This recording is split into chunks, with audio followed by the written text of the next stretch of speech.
So hello 12 के students, कैसे हो यार। उम्मीद करता हूं आपकी फिजिक्स की तैयारी बहुत ज्यादा जबरदस्त तरीके से चल रही होगी, है कि नहीं। फटाफट से कमेंट करके बता दो। हमेशा की तरह आपके लिए एक बार फिर से एक बेहतरीन और जबरदस्त वीडियो लेकर आया हूं जो कि आपके प्रिपरेशंस को और ज्यादा मजबूत करने में हेल्प करेगा। तो सबसे पहले अगेन मैं बताना चाहता हूं कि हमारे इस चैनल JR कॉलेज के ऊपर कंटिन्यूअसली आप लोग के लिए इंपॉर्टेंट वीडियोस एंड कई सारे गाइडेंस के वीडियो रिगार्डिंग फिजिक्स अपलोड हो रहे हैं। तो अगर आपने स्ट्रैटेजी वीडियो 12 फिजिक्स का नहीं देखा है तो जाके जस्ट देख लो। जस्ट थोड़ी देर पहले ही, कुछ टाइम पहले ही अपलोड हुआ है, वो भी चेकआउट कर लो। दूसरा most important 1 marks 2 marks question के वीडियो अपलोड हुए हैं, वो भी चेकआउट कर सकते हो। और ऐसे और भी अनगिनत वीडियोस अगर आप देखोगे, मोस्ट इंपॉर्टेंट, डिस्टिंग्विश। फिर ये जो वीडियो है ये एक ऐसा वीडियो है जिसमें आपका जो फर्स्ट चैप्टर है जिसका नाम है रोटेशनल डायनेमिक्स, उसके जितने भी न्यूमेरिकल्स है वो कवर हो जाएंगे। तो जैसे कि आप जानते हैं रोटेशनल डायनेमिक्स में से न्यूमेरिकल पूछने के चांसेस बहुत ज्यादा होते हैं, चाहे वो fill in the blanks MCQs में 1 मार्क्स की कैटेगरी में पूछ ले, या तो अगर आप देखोगे तो 2 मार्क्स कैटेगरी में पूछे जा सकते, या तो 3 मार्क्स वाले कैटेगरी में भी पूछे जा सकते हैं। तो क्या उसकी प्रोबेबिलिटी होंगे वो सभी चीज बताऊंगा आज के इस वीडियो में, जो कि होगा चैप्टर नंबर 1 रोटेशनल डायनेमिक्स का मोस्ट इंपॉर्टेंट न्यूमेरिकल्स। और इसमें हम 1, 2 एंड 3 मार्क्स के सारे चीजें कवर करेंगे। लगभग 10 से 12 न्यूमेरिकल्स है। आप इस वीडियो को एंड तक देखना, बहुत अच्छी तरीके से समझा दूंगा दोस्तों सारी चीजों को, बस एंड तक देखना। और अगर आप चाहते हो थोड़ा स्पीड बढ़े और टाइम बचे आपका, तो 1.5 की स्पीड पे सेट कर सकते हो, बहुत अच्छे से समझ में आ जाएगा, ठीक है। और अगेन एक चीज बोलना चाहता हूं, हमारे इसी चैनल JR कॉलेज पे पूरे फिजिक्स के चैप्टर्स अपलोडेड है। यानी कभी भी कहीं पे भी अगर आपको कोई चैप्टर्स में दिक्कत आ रहा है, कोई कॉन्सेप्ट में दिक्कत आ रहा है कि यार ये चीज समझ में नहीं आ रहा है, ये डेरिवेशन समझ में नहीं आ रहा है, तो जाके आप हमारे वीडियोस को 1.75 या फिर 2x की स्पीड पे लगा के देख सकते हो, जिससे आपका अंडरस्टैंडिंग बढ़ेगा। क्योंकि एक बार अंडरस्टैंडिंग समझ में आ गया तो आप एग्जाम में पेपर खुद से भी लिख सकते हो। मेन होता है अंडरस्टैंडिंग और उसको याद करना, तो जरूर से करते रहना। बाकी आपके लिए हर एक चीज हम करते रहेंगे, ठीक है। तो let's get started. The first question that is nothing but 1 marks category का। यहां पे आप देख सकते हो क्या बोल रहा है क्वेश्चन, देखो। और मैं सॉल्यूशन लिख कर लाया हूं ताकि आपका टाइम बचा सकूं, क्योंकि देखो मुझे भी पता है कि टाइम इज वेरी इंपॉर्टेंट। तो यहां पे मैं क्वेश्चन पढ़ूंगा, उसके अकॉर्डिंग सॉल्व करूंगा, तो बहुत ज्यादा समय लग जाएगा।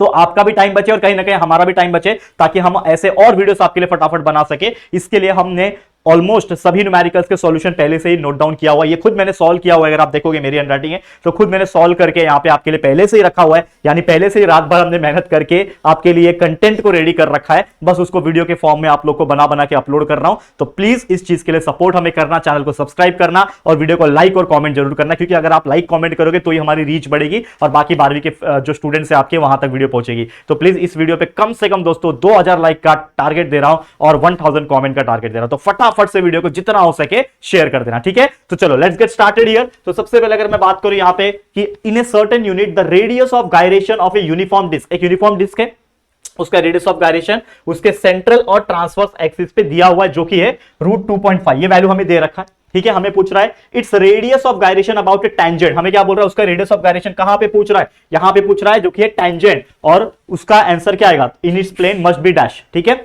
तो हमारा अगर आप देखोगे 4 ऑप्शंस हमें दिए हुए, यानी कहीं ना कहीं ये एमसीक्यूज में पूछा हुआ क्वेश्चन। देखो एमसीक्यूज में जरूरी नहीं है कि सिंपल थियरी आ जाए, कभी कभी न्यूमेरिकल्स भी पूछा जाता है सिंपल वाला, लेकिन सिंपल में भी कंसेप्ट लगता है। तो अगर आप यहां पे ध्यान दोगे, सबसे पहले एक जो चीज हमें दिया हुआ है, क्या दिया हुआ है अगर हम बात करें तो यहां पे क्लियर कट दिया हुआ है कि जो हमारा रेडियस ऑफ गायरेशन है, ठीक है, रेडियस ऑफ गायरेशन जिसको हम क्या करेंगे के मानेंगे, उसका वैल्यू हमें अराउंड सेंट्रल ट्रांसफर एक्सिस हमें √2.5 दिया हुआ है। तो हमें एक चीज पता है कि जो मोमेंट ऑफ इनर्शिया का एक्सप्रेशन है यूनिफॉर्म डिस्क के अराउंड में, वो क्या है, that is mr²/2। This formula you know that, ठीक है ना। यहां पे ध्यान देना, हर एक चीज को बहुत ही बेहतरीन तरीके से समझा रहा हूं। आपको पता है कि mi is equal to moment of inertia is equal to m × r²/2।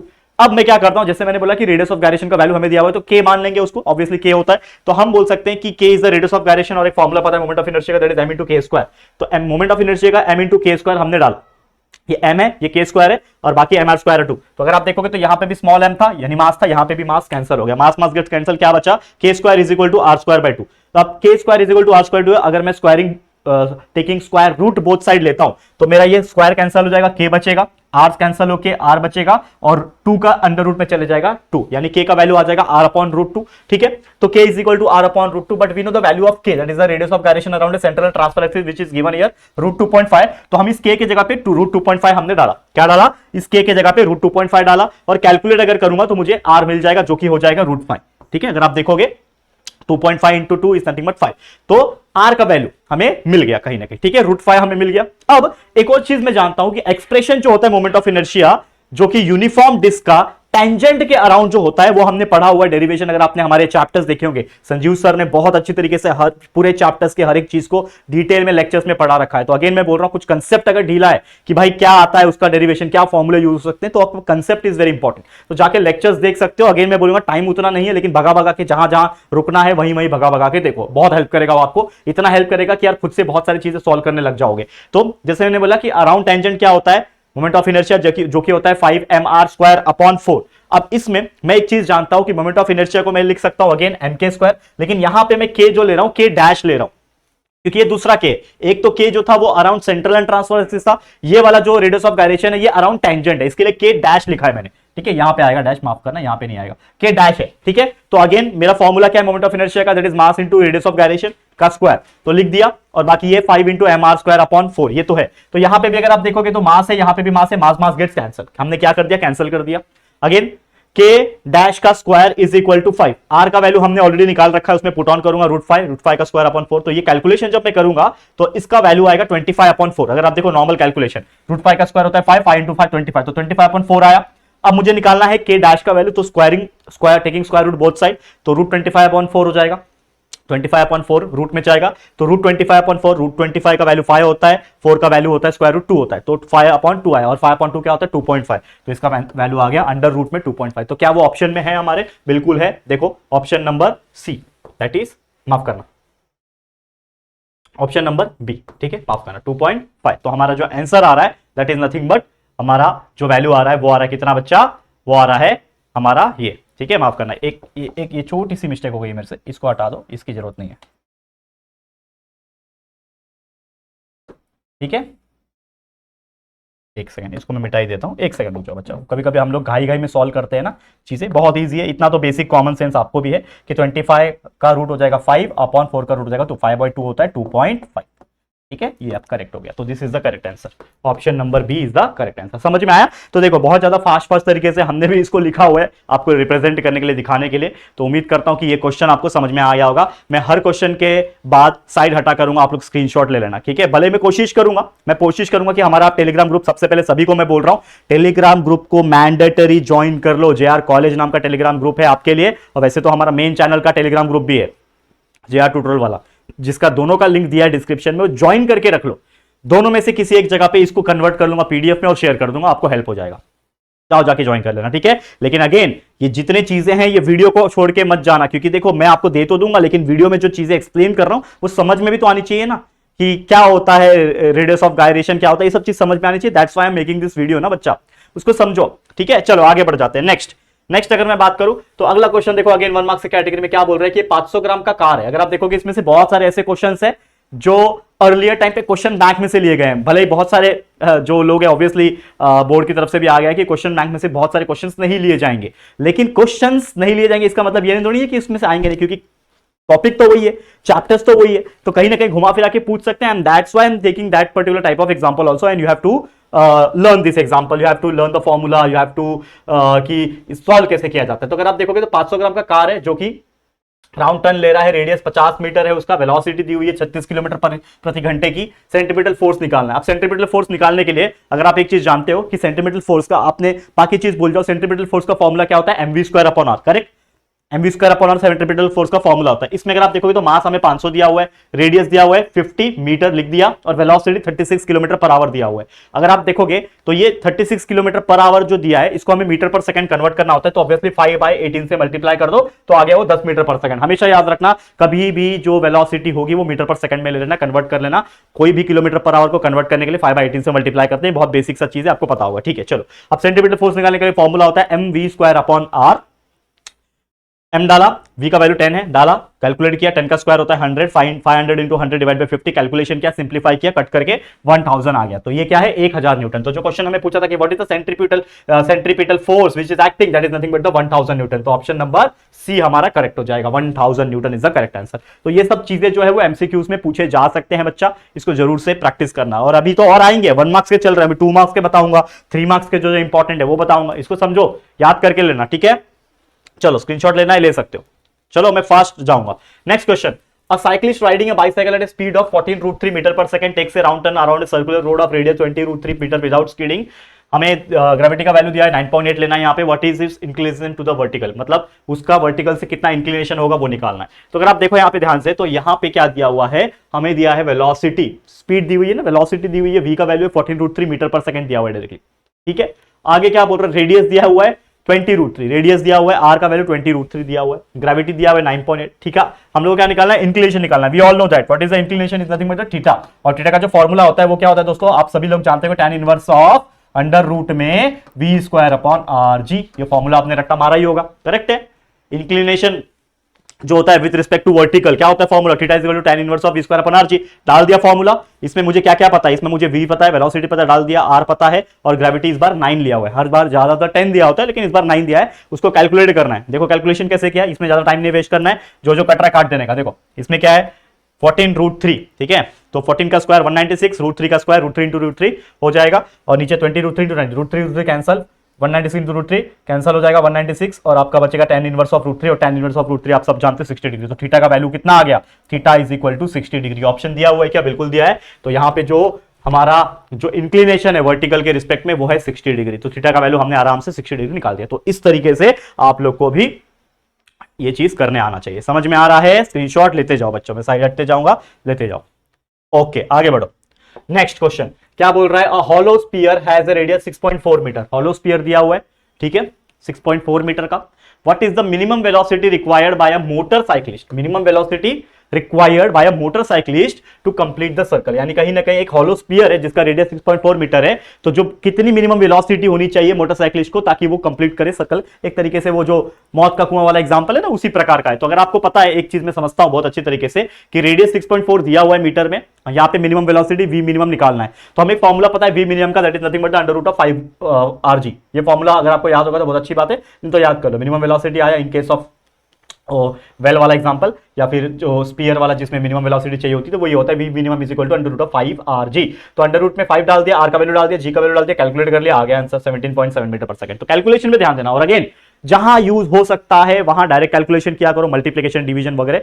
And जहां अगर आपको लॉग एंटी लॉग एंड बाकी जो चीजें हैं, लॉग टेबल का यूज करना अगर आपको बहुत अच्छी तरीके से जबरदस्त तरीके से आता है तो लॉग टेबल इस्तेमाल कर सकते हो। मैं पर्सनली बोलूं तो मैं जब 12th में था तो बहुत सारी जो कैलकुलेशन होती थी ना उसमें मैं लॉग का इस्तेमाल नहीं करता था, डायरेक्ट करता था, तो बहुत ईजी हो जाता है। और मैं बहुत लोग से सुना भी है मैंने कि देखो कभी कभी ऐसा होता है कि लॉग एंटी लॉग लेके सॉल्व करना इजी तो है, लेकिन कभी कभी बच्चा फंस जाता है कुछ। देखो लॉग टेबल में भी अगर आप देखोगे तो बहुत सारी चीजें जो होती है ना एकदम क्लोज क्लोज दी होती है, तो कभी आप गलती से दूसरा वैल्यू लिख दोगे, अगल बगल का लिख दोगे, तो पूरा रॉन्ग हो जाता है।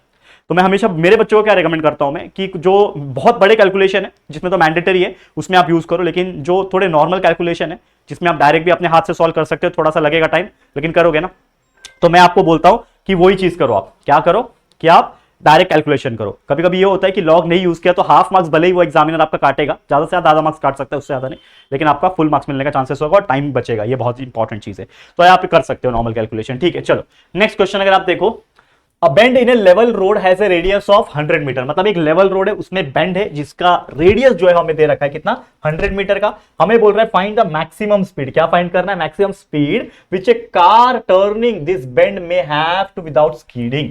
मतलब कहीं ना कहीं हमें यह पूछा है कि कितना मैक्सिमम स्पीड होना चाहिए कि जो कार है वो टर्न ले पाए, क्योंकि आपको पता है कि टर्निंग पे अगर कार का स्पीड बहुत ज्यादा रहेगा तो कार पलट सकती है, ठीक है, एक्सीडेंट हो सकता है। तो एक मैक्सिमम स्पीड होता है कार का, तब जाके वो टर्न ले पाएगी। तो जिसकी रेडियस रोड की 100 मीटर है उस टर्निंग की, तो उसमें कार की मैक्सिमम स्पीड कितनी होनी चाहिए विदाउट स्कीडिंग। एंड अगर कोएफिशिएंट ऑफ फ्रिक्शन उस रोड का जो हमें दिया हुआ है टायर एंड रोड का वो 0.8 है, तो हमें कैलकुलेट करना मैक्सिमम स्पीड। तो आप जानते हो कि यहां पे क्या दिया हमें, इन शॉर्ट रेडियस दिया हुआ जिसका वैल्यू है 100 मीटर, हमें क्या निकालना है, मैक्सिमम स्पीड निकालना है। इसके लिए v max लिख दिया मैंने, ठीक है, और coefficient of friction between the road and the tyre it is given इधर 0.8, ठीक है।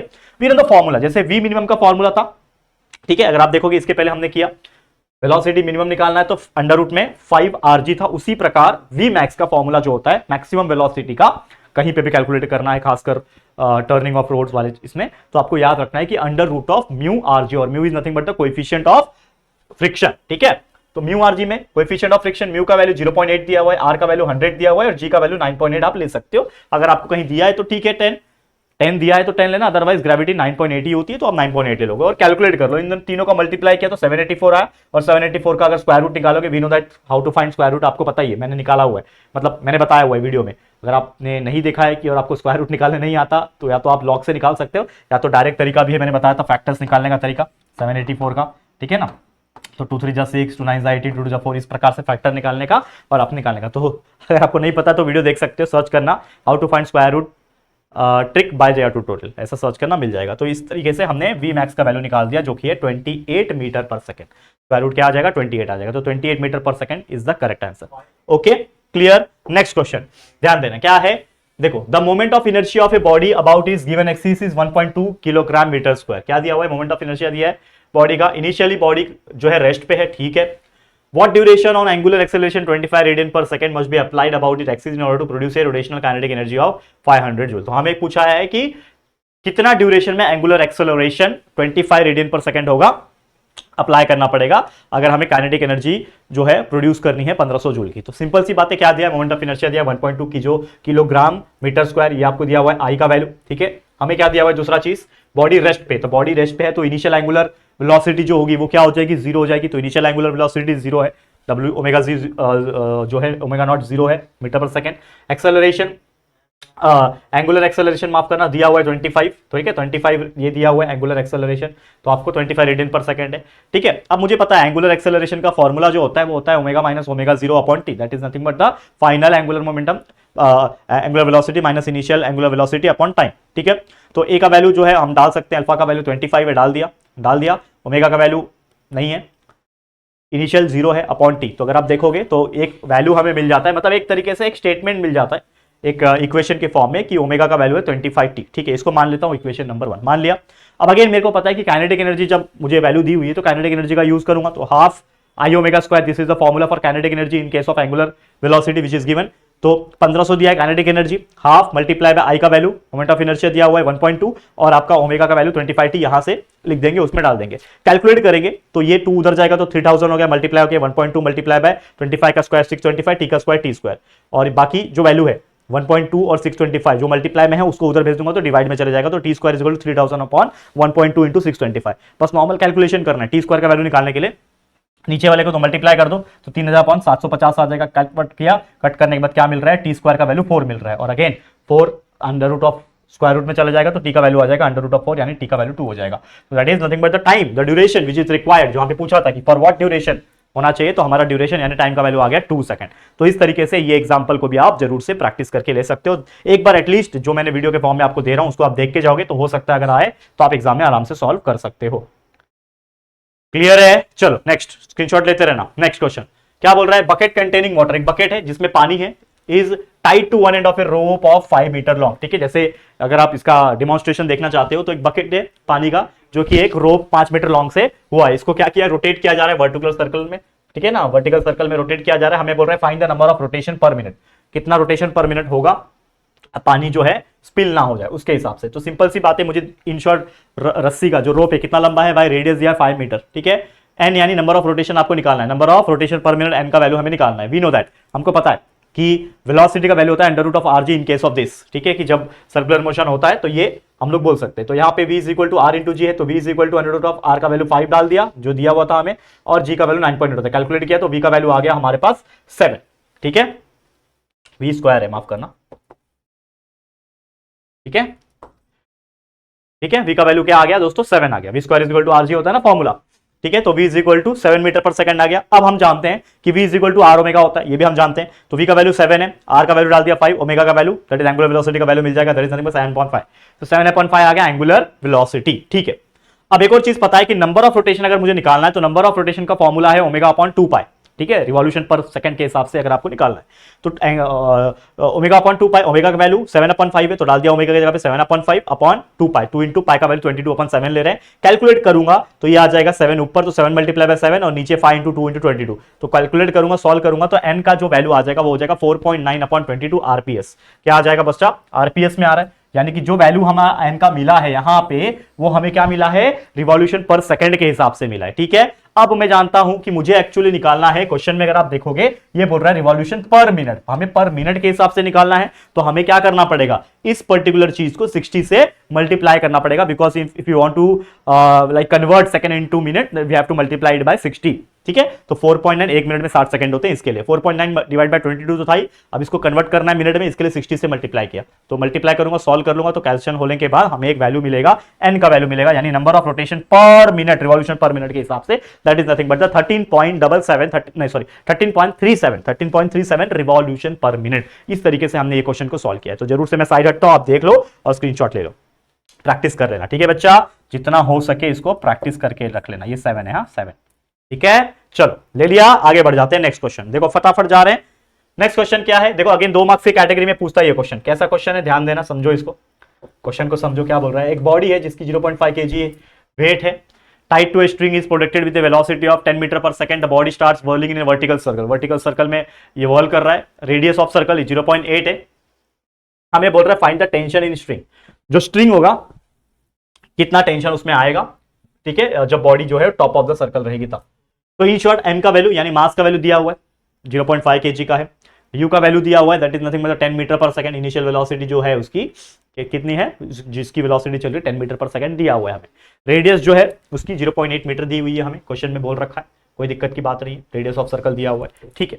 हमें निकालना है क्या कि जो भी टेंशन है जब बॉडी टॉप पे रहे सर्कल के, जब सर्कल हो रहा है तो उसके टॉप पे बॉडी जब है तब उसके स्ट्रिंग में कितना टेंशन है वो हमें कैलकुलेट करना है, यानी tension at the top of point, TH ले रहा हूं मैं, टॉप मतलब टीएच ले रहा हूं, तो मुझे पता है फॉर्मूला टेंशन का, that is nothing but the top of the circle पे एक फॉर्मूला होता है, ठीक है ना, जो टेंशन का होता है वो जो कि होता है m upon R U square minus 5rg, this is the formula.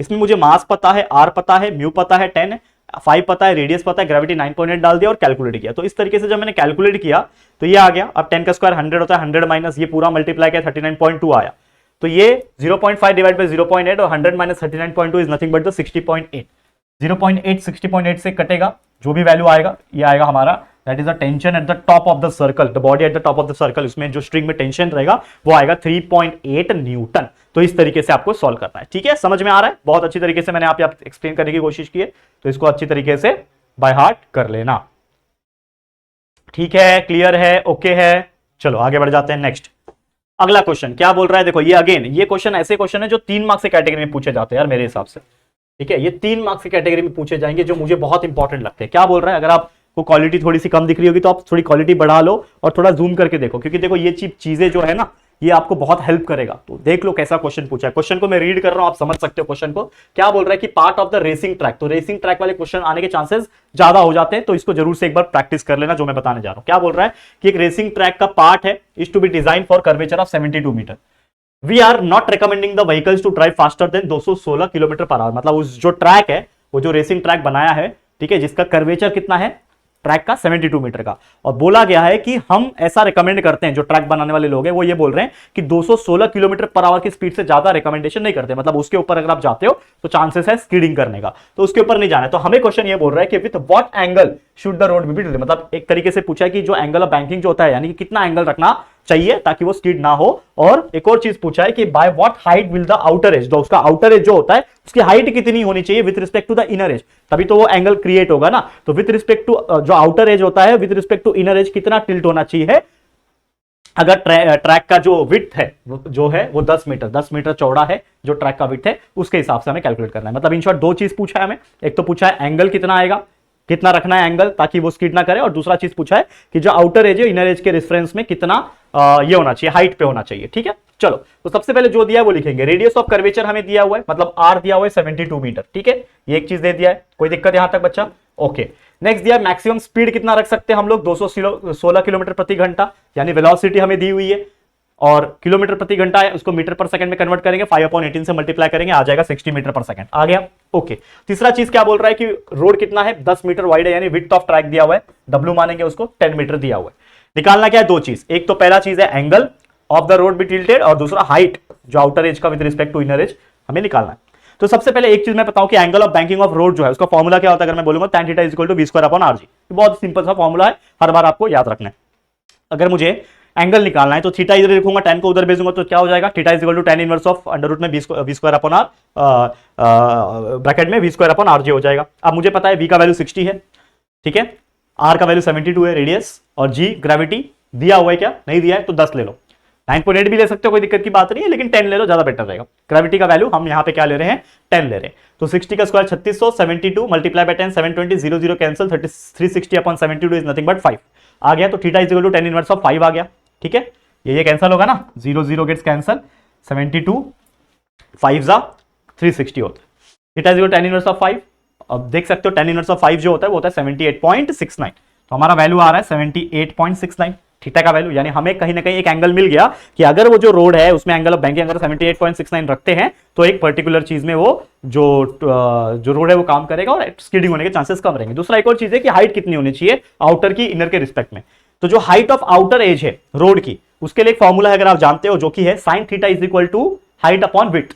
Sign theta is equal to height upon width, यानी h अपॉन w है। हमें चाहिए हाइट, तो height is equal to w multiply by sine theta हो जाएगा। ठीक है, अब h is equal to w का वैल्यू यानी विड्थ का वैल्यू हमें जानते हैं, जो कि 10 दिया हुआ है। विड्थ का वैल्यू कितना है बच्चा, 10 दिया हुआ है, मल्टीप्लाई बाय साइन थीटा, और थीटा वैल्यू निकाल रखा है 78.69, डाल दिया साइन थीटा, साइन 78.69 देख लो लॉग बुक में, और उसका वैल्यू आता है 0.98। तो ये वैल्यू 0.98 आ रहा है, मल्टीप्लाई बाय 10, तो 0.98 multiply by 10 is nothing but 9.8। तो एक 9.8 के हिसाब से हमें हाइट मिल गया। मतलब अगर आउटर एज का इनर एज से हाइट कंपैरिजन किया जाए तो वो कितना होना चाहिए, 9.8 होना चाहिए। तो इस तरीके से ये क्वेश्चन को सॉल्व करते हैं, और ये क्वेश्चन बहुत इंपॉर्टेंट है, इसको प्रैक्टिस कर लेना, हो सकता है पूछा जाए, हो सकता है दोस्तों। ठीक है, चांसेस हो सकते हैं, तो जरूर से कोशिश करना। ठीक है बच्चा, क्लियर है, साइड हटता हूं, स्क्रीनशॉट ले लेना और प्रैक्टिस कर लेना। चलो आगे बढ़ जाते हैं, नेक्स्ट क्वेश्चन। अगला क्वेश्चन क्या है, देखो ये भी अगेन 3 मार्क्स से कैटेगरी में पूछ सकता है, one of the important question. क्या बोल रहा है, देखो 3 मार्क्स का क्वेश्चन है। क्या बोल रहा है कि somehow end is stuck to the rim of a bicycle. एक एंड है, चींटी, जो कि रिम, बाइसाइकिल के रिम पे क्या हो गई है, स्टक हो गई है, चिपक गई है एक तरीके से। और बाइसाइकिल व्हील का जो डायमीटर दिया हुआ है 1 मीटर दिया हुआ है।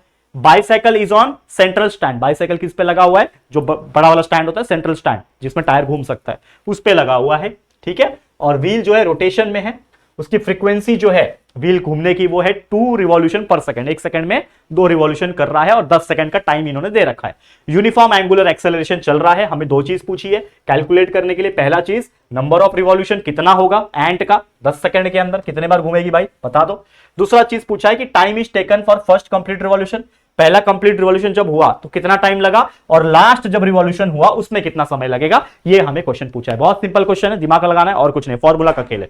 मैं जानता हूं डायमीटर 1 मीटर दिया है तो उसको रेडियस मान लो, तो रेडियस कितना हो जाएगा, डायमीटर का आधा 1/2 यानी 0.5 मीटर।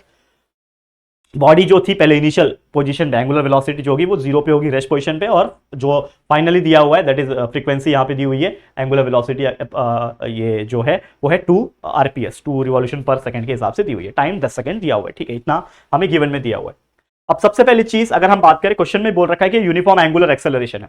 ठीक है, यानी कि जो यूनिफॉर्म एंगुलर एक्सेलरेशन होगा, मतलब एक तरीके से एंगुलर एक्सेलरेशन क्या है, कांस्टेंट है, यूनिफॉर्म है, तो उसमें हम एवरेज एंगुलर स्पीड अगर निकालना चाहते हैं तो मेरा फॉर्मूला है एवरेज एंगुलर स्पीड का, WAV, यानी एवरेज एंगुलर स्पीड का फॉर्मूला है दैट इज ओमेगा 0 इनिशियल वाला plus omega upon 2, that is 0 plus 2 upon 2, 2 upon 2 is nothing but 1। तो 1 रिवॉल्यूशन पर सेकंड आ गया, that is average angular velocity जो है मेरा, एंगुलर एक्सेलरेशन जो है वो मेरा आ गया। ठीक है, एंगुलर स्पीड माफ करना, एंगुलर वेलोसिटी, एंगुलर स्पीड जो भी है वो आ गया। अब एंगुलर डिस्प्लेसमेंट जो व्हील का है, अगर मैं बात करूं एंगुलर डिस्प्लेसमेंट व्हील का टाइम t के हिसाब से, उसके लिए क्या है, दैट इज थीटा मेरा किसके बराबर रहेगा, जो कि होगा मेरा एंगुलर। ठीक है, तो मैं बोल सकता हूं अगर मुझे टाइम निकालना है तो मेरा टाइम कितना हो जाएगा, दैट इज 1 रिवॉल्यूशन पर सेकंड। कितने समय में हो रहा है, 10 सेकंड में हो रहा है, मतलब टाइम कितना है 10 सेकंड में, यानी 1 मल्टीप्लाई बाय 10, यानी इन शॉर्ट जो चीटी है वो कितना है, 10 रिवॉल्यूशन घूम रही होगी। तो जो क्वेश्चन पूछा है कि the number of revolution complete by the ant, तो भाई 10 सेकंड में कितने बार घूमेगी भाई, 10 रिवॉल्यूशन करेगी। समझ में आया, सिंपल है, यहां तक ये था पहला पड़ाव। दूसरा पड़ाव ये है कि मैं एक चीज और जानता हूं कि फॉर्मूला क्या है मेरा, ठीक है, अल्फा का, that is omega minus omega 0 upon T, this is the formula for calculating the alpha, and formula के हिसाब से हमने निकाल दिया जो कि है टाइम 10 सेकंड ले लिया। ठीक है, final minus initial upon time, तो इसके हिसाब से 1/5 रिवॉल्यूशन पर सेकंड आ गया। ठीक है, ये आप जानते हो अल्फा, एंगुलर एक्सेलरेशन निकाल दिया। अब एंगुलर एक्सेलरेशन निकालने के बाद मैं एक चीज और जानता हूं कि एक फॉर्मूला है मेरा थीटा का, दैट इज नथिंग बट, ठीक है, omega 0 T plus half alpha T square. ये फॉर्मूला है जिसमें अगर आप देखोगे टाइम मेरा जो है ओमेगा 0 तो रेस्ट पे मतलब यूनिफॉर्म में 0 आएगा, तो ये पूरा टर्म 0 हो जाएगा। इसमें अगर मैं मान लूं हाफ अल्फा टी, तो मेरा पहला केस क्या पूछा था इसमें कि फर्स्ट कंप्लीट रिवॉल्यूशन के लिए निकालना है मेरा। ठीक है ना, तो टाइम मेरा फर्स्ट के लिए, तो मेरा थीटा 1 क्या हो जाएगा, 1 रिवॉल्यूशन हो जाएगा। ठीक है, थीटा 1 कितना हो जाएगा, 1 रिवॉल्यूशन आएगा, तो 1 रिवॉल्यूशन के लिए थीटा की जगह पे क्या लिखा 1, ये तो 0 हो गया, ये हाफ, अल्फा का वैल्यू 1/5 और टी के लिए T1 ले रहा हूं क्योंकि पहला रिवॉल्यूशन है तो T1 ले रहा हूं, तो T1 का स्क्वायर, तो ये हो जाएगा 5 मल्टीप्लाई बाय 2 10, 10 मल्टीप्लाई बाय 1 10 हो जाएगा, T1 का होगा, T1 का स्क्वायर इज इक्वल टू √10 और √10 का वैल्यू होता है 3.162 सेकंड। ठीक है, तो ये आ गया वैल्यू किसका, फर्स्ट रिवॉल्यूशन के केस में। तो फर्स्ट रिवॉल्यूशन जो था उसके लिए कितना समय लग रहा है, time for one first revolution that is nothing but the only 3.162 second.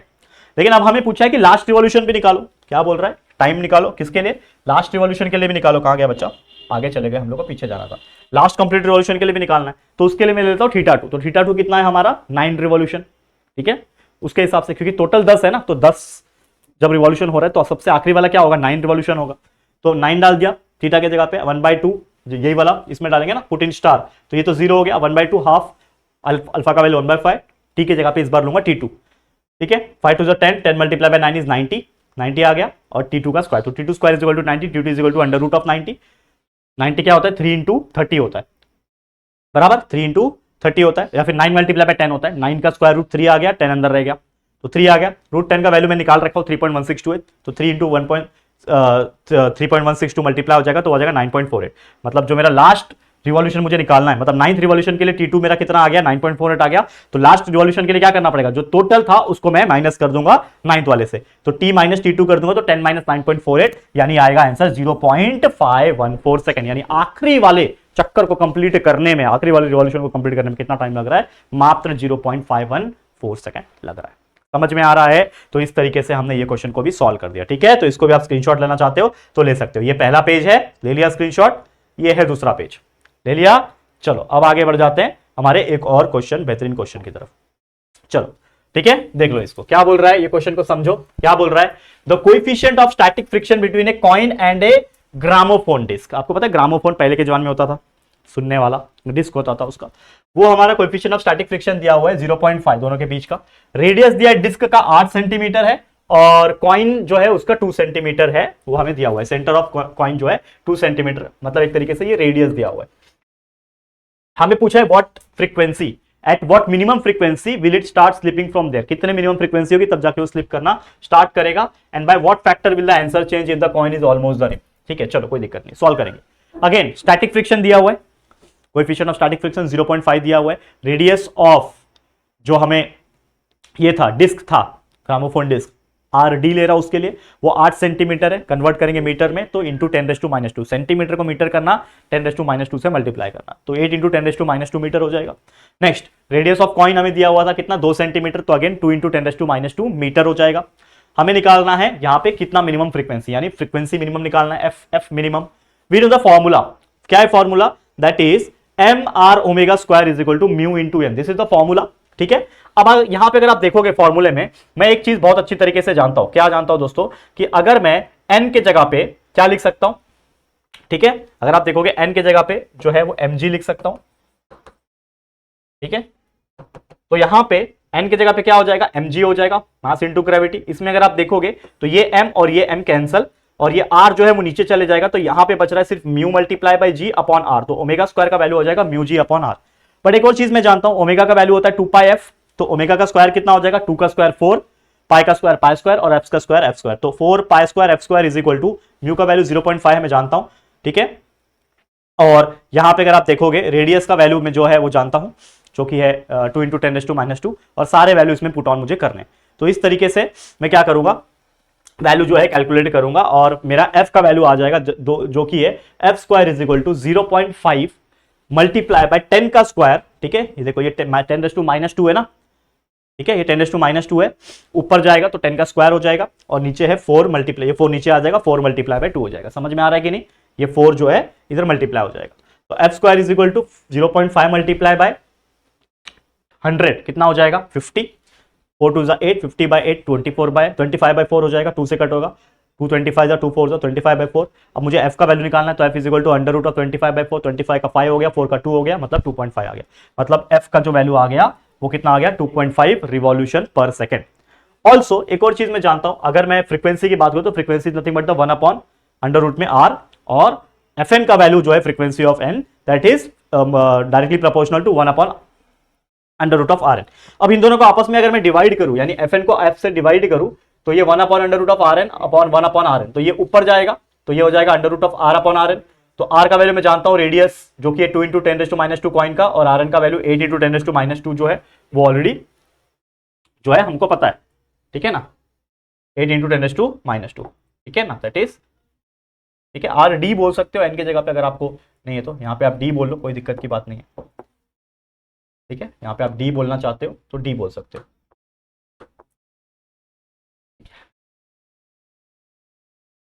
कोई दिक्कत की बात नहीं है। यहाँ पे आप डी लिखना चाहते हो तो डी भी लिख सकते हो। फॉर्मूला क्या हो जाएगा, कैंसल होगा, 10⁻² 2 अपॉन एन 1/4, तो एफ इधर जाएगा तो F N is equal to 1/2 F हो जाएगा, ठीक है, 1/2 एफ हो जाएगा। तो इस तरीके से ये क्वेश्चन को भी हमने सॉल्व किया। तो एक बार प्रैक्टिस कर लो बच्चा, बहुत सारी चीजें हैं इसमें जो याद कर सकते हो आप लोग और इसको समझ सकते हो, तो प्रैक्टिस कर लो, ठीक है। हो गया, हो गया। एक आखिरी एग्जांपल है, इसको भी देख लेते हैं फिर खत्म हो जाएगा। क्या है क्वेश्चन, अ फ्लाईव्हील, अगेन फ्लाईव्हील का एग्जांपल है। क्या बोल रहा है, एक फ्लाईव्हील दिया हुआ है जिसका मास 8 किलो है, रेडियस 10 सेंटीमीटर है, rotating with a uniform angular speed 5 radian पर सेकंड है, रोटेशन एक्सिस ऑफ रोटेशन के अकॉर्डिंग वो रोटेट हो रहा है, ठीक है। एक्सेलरेटिंग टॉर्क 0.01 न्यूटन मीटर दिया हुआ है 10 सेकंड के लिए। Calculate the change in its angular momentum and change in its kinetic energy. बहुत इजी है। मास 8 केजी दिया हुआ है, रेडियस दिया हुआ है 10 सेंटीमीटर मतलब 0.1 मीटर, ओमेगा दिया हुआ है दैट इज 5 रेडियन पर सेकंड, ठीक है, हमें दिया हुआ है ना यूनिफॉर्म एंगुलर स्पीड, तो ओमेगा 1 ले लिया हमने 5 रेडियन पर सेकंड। टॉर्क हमें 0.01 न्यूटन मीटर दिया हुआ है, टाइम 10 सेकंड दिया हुआ है, ठीक है। अब मुझे पता है change in angular momentum delta L ले रहा हूं मैं, तो delta L is equal to question mark, और चेंज इन काइनेटिक एनर्जी निकालना है, मतलब एक ये चीज निकालना है और एक ये चीज, दो चीज निकालना है, change in kinetic energy delta के। तो मुझे पता है आई का फॉर्मूला होता है mr²/2, इसमें मैं डाल दूंगा एम का वैल्यू 8 दिया हुआ है ना, मास 0.1 आर का वैल्यू है स्क्वायर/2, तो इस तरीके से मुझे radius moment of inertia I का वैल्यू मिल जाएगा 0.04 kg मीटर स्क्वायर। अब यहाँ पे टॉर्क का वैल्यू मैं जानता हूं that is I multiply by omega 2 minus omega 1 upon time, ठीक है। तो इसमें मुझे टॉर्क का वैल्यू दिया हुआ है, आई का वैल्यू दिया हुआ है, ओमेगा 2 मुझे पता नहीं है, ओमेगा 1 लेकिन मुझे पता है जो कि है, देखो दिया हुआ है कितना 5 रेडियन पर सेकंड दिया, डाल दिया, और टाइम 10 सेकंड दिया हुआ है, कहां दिया हुआ है देखो यहाँ पे 10 सेकंड जो है टाइम दिया हुआ है, सब वैल्यू डाल दो और कैलकुलेट कर लो, ठीक है। तो ये हो जाएगा omega 2 is equal to 0.01 multiply by 10 हो जाएगा, नीचे 0.04 आ जाएगा, और ये -5 उधर जाएगा तो +5 हो जाएगा। इसको पूरे को सॉल्व कर लो तो आएगा 0.1 डिवाइड बाय 0.4 +5, ठीक है। सॉल्व किया तो क्या आया, ओमेगा 2 का वैल्यू हमें आ गया दैट इज 7.5 रेडियस पर सेकंड। अब मैं जानता हूं एक चीज हमारा निकल गया है, दैट इज हमें जो क्वेश्चन पूछा था, क्या पूछा था कि हमें निकालना है चेंज इन एंगुलर मोमेंटम, यानी कि डेल्टा एल निकालना था। तो इससे मेरा ओमेगा 2 निकल गया। अब डेल्टा एल के लिए फॉर्मूला क्या है, आई इंटू ओमेगा 2 माइनस ओमेगा 1। आई का वैल्यू जानता हूं, ओमेगा 2 निकाल दिया, ओमेगा 1 डाल दिया, सॉल्व कर दो, तो डेल्टा एल का वैल्यू इस तरीके से हमने निकाल दिया, यानी चेंज इन, आपको जो पूछा था कि change in angular momentum delta L, तो हमने निकाल दिया 0.1 kg मीटर स्क्वायर पर सेकंड। इस तरीके से हमने निकाल गया। दूसरा चीज क्या पूछा, change in kinetic energy. Change in kinetic energy का फॉर्मूला क्या होता है, that is half I under bracket में omega 2 square minus omega 1 square, ये फॉर्मूला है। आई का वैल्यू मैं जानता हूं, half multiply by I, omega 2 निकाल दिया हो, ओमेगा 1 निकाल दिया हो, बस कैलकुलेट करना है, डालना है, कैलकुलेट किया, इस तरीके से 0.0625 जूल वैल्यू आ गया। ऑब्वियसली काइनेटिक एनर्जी है तो वो जूल में ही रहेगा, ठीक है, एनर्जी है ना, जूल में रहेगा। तो इस तरीके से हमने इसको भी सॉल्व करके दिखा दिया। क्लियर है बच्चा, तो आप इसका भी स्क्रीनशॉट ले सकते हो, यहाँ पे ये पहला स्लाइड और ये दूसरा स्लाइड। तो इस तरीके से हमने ये मेनली जो फर्स्ट चैप्टर के जो बहुत ज्यादा क्वेश्चंस हमने लिए हैं, क्योंकि चांसेस है आने के इनमें से, तो ये सभी टाइप के क्वेश्चंस हमने करा दिए हैं, और उम्मीद करता हूं कि मेहनत करो, आप प्रैक्टिस करो, और होपफुली हमारा लक अच्छा रहा, आपका लक अच्छा रहा, तो जो हमने आईएमपी आपको दिए हुए हैं उसमें से कुछ चीजें पूछ जाए। लेकिन निराश मत होना, पढ़ते रहना। अगर आपको कॉन्सेप्ट पता है, आपने ये सभी चीज को प्रैक्टिस किए हो, तो चलो इसके जैसे भी एग्जाम्पल अगर आ जाते हैं तो भी आप सॉल्व कर पाओगे, इतना गारंटी है। तो मेहनत करते रहो, मेहनत करना आपके हाथ में, 3-4 दिन है, खुद दबा के मेहनत करना। All the very best. आज के लिए इतना, इसी के साथ इस वीडियो को मैं एंड करता हूं, ठीक है। समझ में आ गया? तो ये वीडियो, हमारी मेहनत आपको कैसे लगी जरूर से कमेंट करके बताना। वीडियो पसंद आया तो प्लीज वीडियो को लाइक कर देना, शेयर करना अपने सभी दोस्तों के साथ, और अगर पहली बार आए चैनल पर, अभी तक चैनल को सब्सक्राइब नहीं किया है तो फटाफट से यार हमारे चैनल को सब्सक्राइब करके बेल आइकन को प्रेस कर देना, ठीक है दोस्तों। चलो फिर जल्दी मिलेंगे एक और वीडियो में, तब तक के लिए thank you and good bye.